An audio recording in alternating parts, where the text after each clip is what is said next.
Mes chers frères et sœurs, paix et bien dans le nom de notre Seigneur Jésus-Christ, une seule chose je nous propose aujourd'hui pour notre méditation, sort dans la vengeance des hommes et entre dans la vengeance des dieux. Dans la première lecture, le prophète Isaïe annonce l'heure de la vengeance des dieux. Soyez forts, ne craignez pas, voici votre Dieu, c'est la vengeance qui vient, la revanche de Dieu. À entendre une telle phrase, force est de dire que Dieu, notre Dieu, est un Dieu vengeur et que la vengeance est de l'ordre divin. L'avouer n'est pas un crime, il faut la dire, mieux l'affirmer et par extension la déclarer cette vérité. Nous sommes fils et filles d'un Dieu de vengeance. Cependant, quel type de vengeance? En clair, quel est le vrai sens de la vengeance de Dieu? En hébreu nekama, la vengeance de Dieu est différente de la vengeance des hommes. En effet, la vengeance de Dieu consiste à prendre parti des Anawim Yahweh, c'est-à-dire les pauvres de Dieu. C'est celles qui mettent en lui leur espoir, c'est celles qui subissent la loi de la domination et de l'écrasement du pouvoir par leurs semblables, c'est celles qui sont humiliées, réduites en objets. Dieu se venge non pas en punissant ceux celles qui maltraitent les autres, mais pour délivrer de leurs mains ceux celles qui mettent en lui leur espoir, afin de leur redonner la dignité et la royauté des enfants de Dieu. C'est dans cette langue que le prophète Isaïe dit: alors se dessilleront les yeux des aveugles et s'ouvriront les oreilles des sourds. Alors le boiteux bondira comme un cerf et la bouche des muets criera de joie, car l'eau jaillira dans le désert, des torrents dans les pays arides. La terre brûlante se changera en lac, la région de la soif en eau jaillissante. Voilà ce à quoi consiste la vengeance de Dieu: remettre l'ordre là où l'ennemi avait sémé le désordre, redonner le goût de vivre aux marginalisés que la société avait déjà condamnés et relégués au rang des chiens.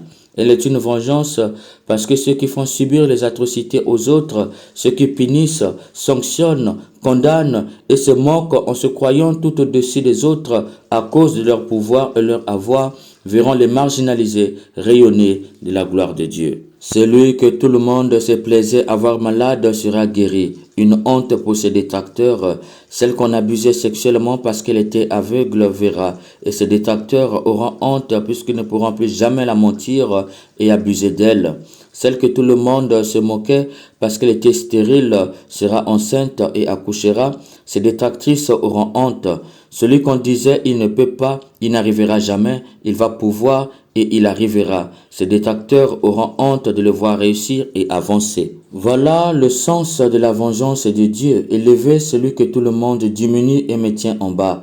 C'est dans cette logique que dans l'évangile, Jésus guérit un paralysé. Pourquoi avait-il été paralysé? Pourquoi Jésus, pour le guérir, dit: tes péchés te sont pardonnés? Pour comprendre la cause de sa paralysie et le pardon que Jésus lui accorde, il nous faut comprendre la portée sémantique de cette phrase. Je te dis, lève-toi, prends ta civière et retourne dans ta maison. La civière ici est théologique, il faut entendre par là, prends ton histoire et retourne chez toi. En fait, cet homme avait commis un acte qui avait sali sa réputation. Il était paralysé parce que sa réputation le rendait petit devant tout le monde. Il ne pouvait plus se promener librement puisque tout le monde le regardait que sous cet angle de péché qu'il avait commis et salissait son histoire. Heureusement, il lui restait des amis proches. Ses amis savaient qu'il n'était pas que péché, il y avait d'autres qualités en lui. C'est pourquoi il le soulève pour l'amener à Jésus. Il faut entendre par là, il l'encourage à affronter les publics et dominer sa honte pour voir Jésus. Mais ne voyant pas comment faire à cause de la foule, ils montèrent sur le toit et écartèrent les tuiles. Ils le firent descendre avec sa civière en plein milieu devant Jésus. Il faut entendre par là les gens qui lui rappelaient son histoire, tout en l'interdisant d'être là à cause de son péché qui avait terni son image tant spirituellement que physiquement. D'où Jésus le pardonne, il faut entendre par là qu'il lui redonne une nouvelle chance. Les pharisiens et les scribes ont bien compris le sens profond de ces gestes, d'où ils se récriminent. Qui est-il celui-là? Il dit des blasphèmes. Qui donc peut pardonner les péchés sinon Dieu seul? Il faut entendre par cette déclaration une hypocrisie. Eux, les pharisiens et les scribes, ont le pouvoir de pardonner les péchés dans les temples, moyennant une bête. Mais Jésus non, parce qu'il n'est pas prêtre ni membre des responsables du temple. Cet homme, pour eux, ne méritait aucune autre chance. Il était définitivement exclu du temple et de la place publique. Il avait déjà scellé sa vie. Cependant, Jésus redonne à cet homme une autre chance. C'est pourquoi il lui dit, prends ta civière. Il faut entendre par là, désormais n'aie plus honte de cette histoire. Elle n'est plus sale, elle ne pèse plus. Va avec à la maison, c'est-à-dire marche avec cette histoire jusqu'à chez toi, que tout le monde regarde l'homme nouveau, le pécheur pardonné que tu es devenu. Trouve la joie dans leur moquerie.